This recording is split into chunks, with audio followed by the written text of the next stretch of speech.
Hi friends, அனைவருக்கும் வணக்கம். எல்லோரும் எப்படி இருக்கீங்க? நாங்கள் ரொம்ப நல்லாயிருக்கோம். இது வந்து காலை நேரம், அழகான காலை பொழுதில் உங்களை பார்க்க வந்துட்டேன். அது என்ன வீடியோனா, இன்றைக்கி ஃபுல் டேவும் என் கூட தான் நீங்கள் பயணிக்க போகிறீங்க. இப்போ காலையில் ஏந்திரிச்சு கொஞ்சம் லைட்டாக டச்சப் பார்த்துக்கிட்டேன். ஏன்னா அப்படியே ஒரு போண்டா மூஞ்சோட பார்த்தா நீங்களாம் பயந்துருவீங்க. காலையிலே இந்த வாசலை வந்து கூட்டிட்டேன். கொஞ்சம் வெயில் கிளம்பிட்டா நம்ம போக முடியாது, ஏன்னா மெயின் ரோடாக இருக்கா. அதனால் பார்க்குறவங்களாம், நீலாம் ஒரு குடும்ப பொண்ணா இத்தனை மணிக்கு ஏஞ்சி சாணி கரைச்சி போடுறியே அப்படிம்பாங்க. அதனால் அதை ஏஞ்சி நான் கூட்டி கோலத்தை விட்டுட்டேன். அப்புறம் ஏன் இங்கே நிற்கிற அப்படின்னு கேட்பீங்க. ஒரு அழகான காட்சியை உங்கள்கிட்ட காட்டலாம் அப்படின்னு தான் காலையில் இந்த காட்சியை வந்து நாங்கள் பார்ப்போம். அது இந்த சீசனில் அதை வந்து உங்களுக்கும் காமிக்கலாம் அப்படின்னு தான் நான் காட்ட போகிறேன். பாருங்கள், எவ்வளோ ஒரு அழகான மலர் படுக்கை மாதிரி இருக்குது. காலையிலே எங்களுக்கு இதான் வேலை. இந்த காலையிலே இதை போட்டு மாங்குன்னு கூட்டி அரை அன்ன கூட வந்துடும் இந்த பூ மட்டுமே. அப்படியே நைட்டு இதை கூட்டிகிட்டு ஒரு 10 மணி போடலாம் பார்த்தா திருப்பியும் அந்த அளவுக்கு தான் இருக்கும். ஏன்னா நம்ம மரம் அந்த மாதிரி வீட்டு வாசலே நல்லா அடம்பலாக இருக்கா. இந்த இலை அப்படியே கொட்டுனா எப்படி இருக்கும் அதையும் நினச்சி பார்க்கணும். அவ்வளோ குப்பை கொட்டும். இந்த பூ கூட அவ்வளோவா ஒன்றும் தெரியாது எங்களுக்கு. இந்த குப்பை இலை கொட்டும் பாருங்கள். அப்போ வந்து எனக்கு வாசம் கூட்டுறதுக்கே சுத்தமாக டென்ஷன் ஆகிடுவேன். சரி, ஓகே, இதை அப்படியே கூட்டி அள்ளிட்டு அடுத்தடுத்து நான் என்னென்ன வேலை பார்க்குறேன் அப்படின்னு, எப்படிக்கா இவ்வளோ எனர்ஜெட்டிக்காக இருக்கீங்க அப்படின்னு கேட்குறீங்க. அதுக்கான ஆன்சர்னு சொல்கிறேன். அப்புறம் கொஞ்சம் கொஷின்ஸுக்கும் நான் ஆன்சர் சொல்கிறேன். இப்போ வாங்க வீடியோக்குள்ளே போகலாம்.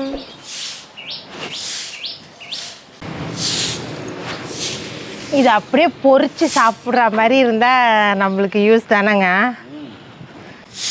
இது அப்படியே எண்ணெயில் போட்டு ட்ரை ரோஸ்ட் பண்ணி ஏதாவது ஃபேஷியலுக்கு யூஸ் பண்ணுற மாதிரி இருந்தாலும் நாங்கள் அழகாக யூஸ் பண்ணிப்போம். இதனால் என்ன யூஸ்ன்னு எனக்கு தெரியல. அப்படி ஏதாவது இருக்குது, தண்ணியில் கொதிக்க வச்சு குடிக்கலாம் அந்த மாதிரிலாம் ஏதாவது. இதில் எப்படியும் ஒரு அண்ணன் கூட வந்துடும், அதுலேயும் ஒரு அண்ணன் கூட வந்துடும். அங்கே ஒரு அண்ணன் கூட இருக்குது. இதெல்லாம் நாங்கள் எருவாக்க போகிறோம். எப்போதும் குப்பையில் தான் கொட்டுறது. அது 4 நாள்லேயே மக்கி மண்ணாக போயிடும். அதிலே அப்படியே கொட்டிக்க வேண்டியதான். மூஞ்செலாம் அரிக்குது நம்மன்னு காலையில்.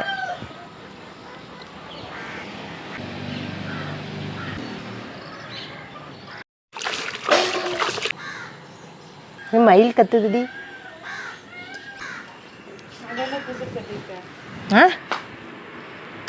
அது வந்து விடும்போது கொஞ்சம் அப்படி இருக்க தான் செய்யும். இந்த வேலை முடிஞ்சிச்சா, இதுக்கப்புறம் என்ன வேலைனா கொல்லையில் தான்.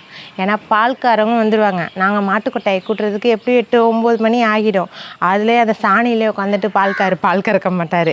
அதனால் மாட்டை அவுத்து கொல்லையில், அதாவது தோட்டம் அங்கே கட்டிட்டு அதுக்கப்புறம் தான் நாங்கள் மாட்டுக்கொட்டாயை கூட்டணும். இப்போ வந்து மாட்டை அவுத்து போய் கட்டணும். இந்தாம்மா, இதாங்க வைமா.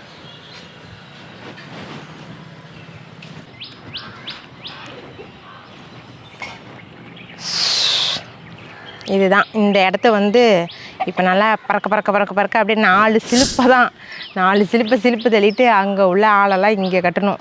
எட்டக்க போய்க்கோ, மண்ணு பறக்கும். எங்க மாடை ஒருத்தர் வந்து கட்டுங்களா? மாடு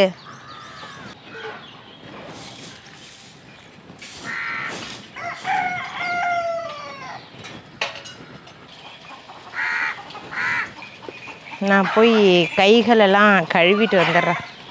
பூவை பறிச்சுக்கிட்டு இருக்கியா? அம்மா வரேன். பூவை பறிச்சுக்கிட்டு அம்மா வரேன்.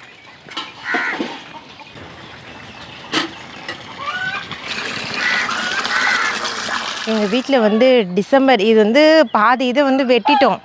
அதனால தான் இவ்வளோ ஒரு மோசமாக இருக்குது. அங்கேயும் இருந்துச்சு கொஞ்சம். இப்போ அங்கே இல்லை. ராமர் பூலாம் இருக்குல்ல, அந்த கொடாக போட்டு ராமர் பூ, அப்புறம் பிங்க் கலர் பூ, இதெல்லாம் இருந்துச்சு. அது வந்து சுத்தம் பண்ண வந்தாங்களா, அவங்களாம் அப்படியே வெட்டி தள்ளிட்டு போயிட்டாங்க. நான் ஸ்கூல் படிக்கும் போதெல்லாம் எங்கள் அம்மா சரசரமாக அது கலராக கட்டுவாங்க. ஒரே கலர்லாம் இல்லை. ராமர் பூ ஒரு பக்கம் இருக்கும், பிங்க் கலர் பூ ஒரு பக்கம் இருக்கும், இந்த கலர் வாடாமல்லி கலர் இது ஒரு பக்கம் இருக்கும். நானும் அப்படியே வச்சுட்டு போயிடுவேன். பாப்பா ஸ்கூல்லலாம் இந்த பூலாம் சுத்தமாக அலோடே கிடையாது. இது வந்து நைட்டே பறித்து கட்டி அந்த கூரை மேலே, அப்போல்லாம் கூரை வீடு தானே, கூரை மேலே போட்டுருவாங்க. அது அப்படியே அது ஒரு மாதிரி ரொம்பவும் விரியாமல் அப்படியே அழகாக முக்காக விரிஞ்சிருக்கும். பார்க்கவே அவ்வளோ அழகாக இருக்கும். காட்டுமா. அவ்வளோதான். கரெக்டாக மணி எத்தனை? மணி 7:30. அங்கே பார். இந்த வெளி வேலை, இந்த கொல்லை வேலை இதெல்லாம் முடிக்கிறதுக்கே எனக்கு கரெக்டாகிடும். அதுவும் இந்த கொல்லையை கூட்டுறதெல்லாம் வந்து இப்போ லீவ் நாளாக இருக்கே அப்படின்றதால நான் இந்த கொல்லையை கூட்டவே ஆரம்பித்தேன். ஸ்கூல் நாளெல்லாம் சுத்தமாக என்னால் கொஞ்ச நேரம் உட்கார கூட எனக்கு நேரம் இருக்காது. 7:30 மணிக்கெலாம் என்னால் சமையல் ஆகி டிஃபன் பாக்ஸு லஞ்சு எல்லாத்தையும் பேக் பண்ணி கொடுத்து அனுப்பிச்சிருப்பேன். அதனால் இன்றைக்கி கொஞ்சம் லீவு தானே, அதனால தான் பொறுமையாக செஞ்சுக்கிட்டு இருக்கேன். பசங்க எல்லோரையும் எழுப்பி விட்டாச்சு. இப்போ காஃபியை போட்டு டீ தான் போட போகிறேன். அப்படிதான் லூஸ் மாதிரி அப்பப்ப இல்லை மென்டல் ஆயிடுவேன்.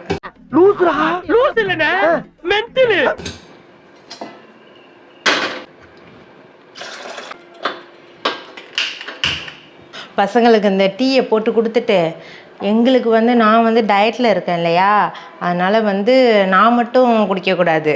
என் கணவருக்கும் இதை வந்து காலையில் கொடுத்துக்கிட்டு இருக்கேன். இப்போ 2 நாளாக காலையிலே குடிச்சிருங்க, அதுக்கப்புறம் நீங்கள் என்ன வேணால் சாப்பிட்டுக்கோங்க அப்படின்ட்டு காலையிலே எங்கள் 2 பேருக்குமே ஆம்லா ஜூஸ் இதுதான்.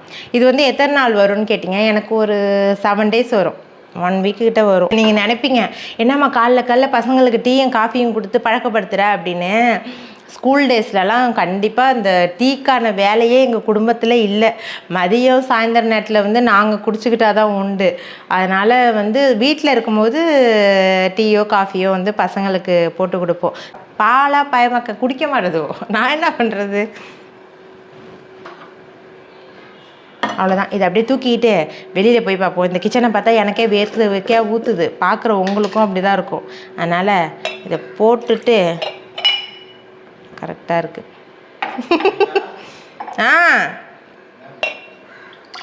ஜூஸு ஐயோ ரொம்ப சூடாக ஊற்றிட்டேன். எடுத்துக்கோங்க, நான் இதை எடுத்துகிட்டு வரேன்.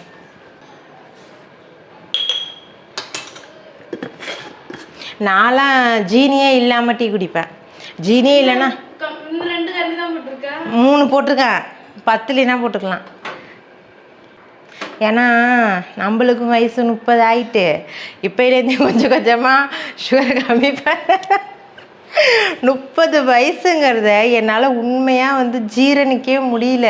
இப்போ தான் பிறந்து வளர்ந்த மாதிரி இருக்குது. அதுக்குள்ளே 2 பிள்ளைக்குட்டியை பெற்றுட்டேன். அதுக்குள்ளே 30 வயசும் ஆயிடுச்சு. அதனால் வந்து நம்ம இப்போலேருந்தே கொஞ்சம் டயட்லாம் ஃபாலோ பண்ணி உடம்பு அப்படி கன்று மாதிரி வச்சுக்கிட்டா தான் போக போக 40 வயசுலலாம் ஒரு 30 வயசு ரேஞ்சுக்கு வரும். இந்த வீடியோவில் வந்து என்னோட டயட் ரொட்டீனே நீங்கள் பார்ப்பீங்க. இலக்கியா எந்த அளவுக்கு ஸ்ட்ரிக்டாக டயட்டில் இருக்கா அப்படின்னு நீங்கள் பார்ப்பீங்க. இந்த ஆம்லா ஜூஸ் தான் காலையில் எனக்கு. இதுக்கப்புறம் வந்து டிஃபன் என்னன்னு தெரியல. அப்புறம் நிறைய பேர் வந்து உங்கள் வீட்டில் ஜேசிபி நிற்கிதே, அது உங்களோடதாக்கா அப்படின்னு கேட்குறீங்க. தோ இருக்கு பாருங்கள் டிராக்டரு. இந்த டிராக்டர் வந்து நம்மளோடது தான். அந்த ஜேசிபி வந்து நம்ம இடம் கொஞ்சம் விஸ்தாரமாக இருக்கா, அதனால் நிறுத்தி போட்டிருக்காங்க. வயலில் வந்து வேலை நடக்குது. என்ன வேலைங்க நடக்குது வயலில்? ஜேசிபி கால்வானா வந்து கல் அரைப்பாங்கள்ல, செங்கல் சூளை, அதுக்காக வந்து மண்ணெல்லாம் நோண்டி அந்த வேலை நடந்துக்கிட்டு இருக்கு. வயலில் வந்து வாய்க்கால் நோண்டுறது இந்த வேலை நடந்துக்கிட்டு இருக்கு. அதுக்காக தான் நம்ம வீட்டில் ஜேசிபி நிற்கிது. மற்றபடி எங்களோடதெல்லாம் இல்லை ஜேசிபி. சரி, இதில் குடிச்சிட்டு அப்புறமா பார்க்கலாம். எங்கள் வீட்டில் காலை உணவு வந்து ஆப்பம்பா. நான் வந்து ஆப்பத்தெல்லாம் வீடியோவில் காட்டல, ஏன்னா எப்போதும் போல தான். அதனால் ஆப்பமும் தேங்காய் பாலும். இதை முடிச்சுட்டு இந்த ஜாமத்தெல்லாம் பொறுக்கி போட்டு கழுவிட்டு அடுத்தது லஞ்சுக்கு நான் ரெடி பண்ணணும். இப்படியே தான் போகும். எங்கேருந்து நான் ரெஸ்ட் எடுக்கிறது நீங்களே சொல்லுங்கள். மதிய சாப்பாடு நைட்டு சாப்பாடுன்னு அன்னைய பொழுதே எனக்கு கரெக்டாக போயிடும். சரி, ஓகே, இதை நான் ரெடி பண்ணி பசங்களுக்கெலாம் கொடுத்துட்டு மதிய லஞ்சுக்கு உங்களுக்கு வந்து இன்னொன்று வந்து நீ குளிக்காமல் கொள்ளாமல் தான் வேலை பார்ப்பியா அப்படின்னு கேட்பீங்க. வெயில் நாள் மட்டும் இல்லை, எப்போதுமே காலை நேரத்துலேயே நான் குளிக்க மாட்டேன். எங்கேயாவது வெளில போனால் காலையில் குளிச்சுட்டு கிளம்பி போவேன். மற்றபடி வந்து நான் காலையிலலாம் குளிக்க மாட்டேன். அதனால் வீடியோலேயும் அப்படி தானே காட்டணும். அதனால் இப்போ இதை முடிச்சுட்டு தான் நான் குளிச்சுட்டு மதிய லஞ்சுக்கு வரேன். நான் தான் சொன்னேன்னா இங்கே பாருங்கள், இது வந்து 2வது ரவுண்டு. இதை விட 3வது ரவுண்டு ஒன்று இருக்குது. இதெல்லாம் கூட்டி அள்ளிட்டு ஏன் இப்போ கூட்டுறேன் அப்படின்னு நினைப்பீங்க. கிச்சன் உள்ள வந்து ரொம்ப நேரம் நின்றுக்கிட்டே சமைக்க முடியல. குடோன் மாதிரி இருக்கா. நம்ம கிச்சனுக்கு ஜன்னல் கூட வைக்கல என் புருஷர். அதனால் வேர்த்து ஊற்றும். இன்றைக்கி வந்து சண்டேங்கிறதுனால ஒரு ஸ்பெஷலும் இல்லை. நெய் சோறு செஞ்சு தம்மில் வச்சுருக்கேன். அதுக்கு ஒரு சூப்பரான சைடிஷ் வேணும் இல்லையா. சிக்கன் வாங்கிட்டு வந்தாங்க. அதை வந்து ஒரு டேஸ்டியான ஒரு முறையில் உங்களுக்கு செஞ்சு காட்டலாம் அப்படின்னு தான் இருக்கேன். செம்ம டேஸ்ட்டாக இருக்கும். இது ரசம் எதுக்கு வேணால் நீங்கள் எடுத்துக்கலாம். அதனால தான் இங்கே வெளியிலே உட்காந்து ஓப்பன் பிளேஸில் கொஞ்சம் காத்தோட்டமாக சமைக்கலாம் அப்படின்னு தான் இதை கூட்டுறேன். சரி, இதை சமைச்சிட்டு எல்லாத்தையும் ரெடி பண்ணிவிட்டு பார்க்கலாம். இப்போ வந்து சிக்கன் கிரேவிக்கு வந்து ஒரு 2 கிலோ அளவில் சிக்கனை வந்து மஞ்சத்தூள்லாம் போட்டு கழுவி நாங்கள் வச்சுருக்கோம். இதுக்கு வந்து தேவையான மசாலா பொருட்கள் ஒரு 1.5 டேபிள் ஸ்பூன் அளவுக்கு கரம் மசாலா, அப்புறம் 1/2 ஸ்பூன் ஜீரகத்தூள், அப்புறம் இது காரத்தூள், காஷ்மீர் தூள், மிளகு, அப்புறம் மல்லித்தூள். அவ்வளோதான். இது வந்து உங்கள் டேஸ்ட்டுக்கு ஏற்ற மாதிரி நீங்கள் கூடவோ குறைக்கவோ செஞ்சுக்கலாம். இதான் இதுக்கு போடுற அளவு. நான் இந்த மசாலா பொருளையும் போட்டுக்கலாம். இதுக்கு மட்டும் தேவையான அளவு, சிக்கனுக்கு மட்டும் தேவையான அளவு சால்ட்டு போதும். இதில் கொஞ்சம் தயிர் சேர்த்துக்கலாம். அப்போ தான் நல்லா அந்த புளிப்பு அந்த இனிப்பு எல்லாம் கலந்து வரும். இது வந்து இந்த மாதிரி பெசரி வச்சு ஒரு 5 நிமிஷம் ஊறுனா போதும். ஆனால் கண்டிப்பாக ஊறணும் ஒரு 5 நிமிஷம். அப்போ தான் அந்த மசாலாலாம் நல்லா கோட் ஆகும். காற்றுல எரியுமா அடுப்பு? இப்போ வந்து ஒரு 5 நிமிஷம் கழிச்சு சிக்கன் நல்லா ஊறிடுச்சு. 5 நிமிஷம் இல்லை, ஒரு 5 நிமிஷம் இருக்கும். ஏன்னா அதுக்குள்ளே வெங்காயமாக அரிஞ்சு முடிச்சிட்டேன். இது அப்படியே எண்ணெயில் கொஞ்சம் ரொம்ப டீப் ஃப்ரை பண்ணாமல் லைட்டாக அப்படியே போட்டு அப்படியே இப்படி பொன்னிறமாக போட்டு எடுத்து வச்சு அப்படியே அதை ஒரு கிரேவி பண்ணினா. ஆனால் நான் டயட்டில் இருக்கேன். இன்றைக்கி ஒரு நாள் லீவ் விட்டுக்கலாமான்னு பார்க்குறேன். சரி பார்ப்போம், எப்படி எனக்காக செய்ய முடியுமா இல்லை என்னன்னு பார்ப்போம். இப்போ ஃபஸ்ட்டு எண்ணெய் சேர்த்துக்கலாம். அவ்வளோதான், எண்ணெய் நல்லா காஞ்சிருச்சு.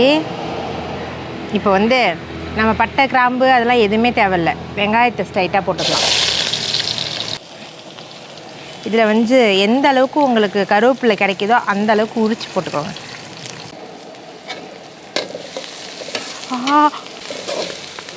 இப்போ ஏன் நான் வெங்காயத்தை கொட்டினா?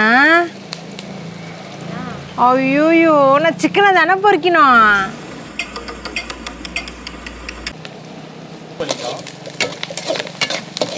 நான் வந்து உண்மையாகவே பைத்தியம் தான். அதான் சொல்கிறேன்னா, எனக்கு இந்த வீடியோலாம் ஆன் பண்ணிட்டா ஒரு கவனமாக இருக்கணும். சமையல்னால் சமையலை செய்யணும், வீடியோனால் வீடியோக்குள்ளே போகணும். இந்த மாதிரி இவ்வளோ எண்ணெயை ஊற்றி சிக்கனை பொரிக்கிறதுக்கு பதிலாக வெங்காயத்தை போட்டுட்டேன். இது ஓகே, இதை வந்து லைட்டாகவே இப்படியே இருக்கட்டும். நல்ல வேளை இஞ்சி பூண்டு பேஸ்ட்லாம் போடாமல் போனேன். இதை வந்து அப்படியே அள்ளி வச்சுட்டு நம்ம இதிலே சிக்கனை போட்டு பொரிச்சிக்கலாம்.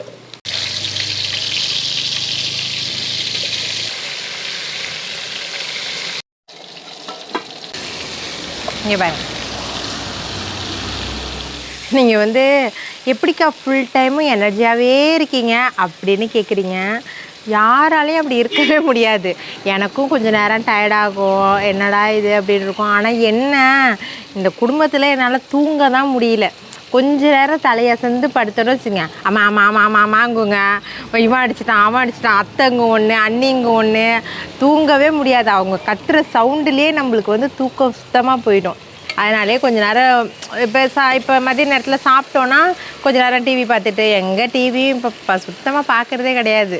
ஒன்லி ஃபோனு தான். ஃபோனை எடுத்தாலுமே உங்கள் கமெண்ட்டுக்கெலாம் ஆன்சர் பண்ணுறேன்னா அப்படியே கொஞ்சம் நேரம் உட்காந்துருப்பேன். அதுக்குள்ளே மணி 5 ஆகிடும். அது எப்படி ஆகுதுன்னு எனக்கு தெரியாது. அதை முடிச்சுட்டு அந்த சாயந்தரம் இதே ரொட்டீன் தான் தொடங்கிட்டு அதுக்கப்புறம் போய் கிச்சனுக்குள்ளே போகிறேன். நான் தான் 9 மணி ஆகிடும் வெளியில் வர்றதுக்கு. அதை முடிச்சுட்டு நாங்கள் படுக்கிறதுக்கு எப்படியா இருந்தாலும் ஒரு 11 மணி, தோராயமாக சொல்லப்போனால் ஒரு 11 மணி ஆகும். இந்த மாதிரி தான் என் வாழ்க்கை போகிறது. இருந்தாலுமே இதை நான் கஷ்டம்லாம் சொல்ல மாட்டேன். என் குடும்பத்துக்காக நான் செய்கிறேன், அவ்வளோதான். இது என்ன நான் அடுத்த வீட்டில் போய் ரொம்ப வேர்வை சிந்தி கஷ்டப்பட்டு அப்படிலாம் நான் செய்யலை. நம்ம ஃபேமிலிக்காக, நம்ம வீட்டு பசங்க சாப்பிட்றதுக்காக நம்ம எவ்வளோ நேரம் வேணால் கஷ்டப்படலாம், தப்பே இல்லை. இதை வறுக்கிறதுக்கு தான் நம்மளுக்கு கொஞ்சம் டைம் ஆகும், மற்றபடி செய்கிறதுக்கும் டைம் ஆகாது, சாப்பிட்றதுக்கும் டைம் ஆகாது. இது வந்து இந்த எண்ணெய் வந்து இந்த அளவு இருந்ததுன்னா எவ்வளோ ஒரு அழகாக இருக்குது பாருங்கள். இந்த அளவு இருந்ததுன்னா போதும். இதை விட அதிகமாக இருந்ததுன்னா நீங்கள் எடுத்து வச்சுருங்க. எனக்கு இந்த அளவு கரெக்டாக இருக்கும். இப்போ நம்ம ஏற்கனவே வதக்கி வச்சுருக்கோம்ல ஒரு கோளாறு வெங்காயம், அதை போட்டுக்கலாம். ஏற்கனவே வதங்கின வெங்காயம், எண்ணெயும் சூடாக தான் இருக்கும். இப்போ இது கூட ஒரு ஸ்பூன் அளவுக்கு இஞ்சி பூண்டு பேஸ்ட்டு, ஒரு ஸ்பூன் இல்லை, ஒரு 1.5 ஸ்பூன். மேலாப்பில் கொத்தமல்லியை தூவி விட்டு, மெயின் இன்க்ரீடியன்ஸே இந்த டொமேட்டோ சாஸ் தான். நம்ம தக்காளி சேர்க்கல இல்லையா, லாஸ்ட்டாக ஃபைனலாக உங்களுக்கு தேவை புளிப்புக்கு இது வந்து இதுலேயே ஸ்வீட்னஸ் இருக்கும், அதனால் லைட்டாக டொமேட்டோ சாஸ். இதில் என்கிட்ட இல்லை, கொஞ்சம் தான் இருக்குது. நம்ம பெரட்டிட்டோன்னா சூப்பராக ரெடி ஆகிடும்.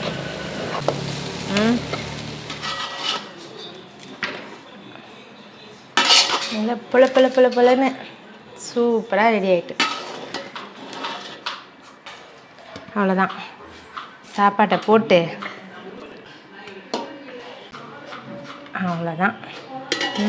எப்படி இருக்குது பார்த்தீங்களா?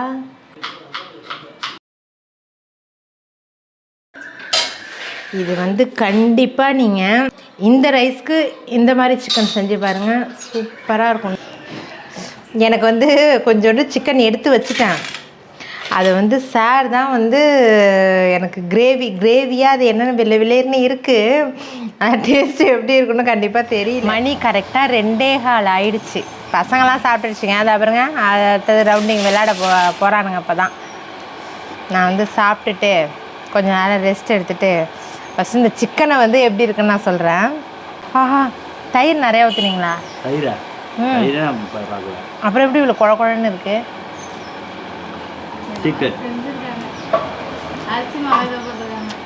அரிசி மாவா? என்ன போட்டீங்க? டேஸ்ட் எப்படி இருக்கா சொல்லு. தயிர் ஊற்றலாம். அப்புறம் எப்படி இவ்வளோ க்ரீமியாக இருக்குது? நல்லா இருக்காண்ணா டேஸ்ட்டு.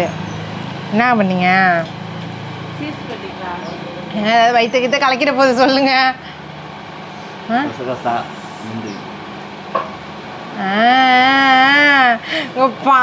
ஏங்க அதெல்லாம் அரைச்சி போட்டீங்க?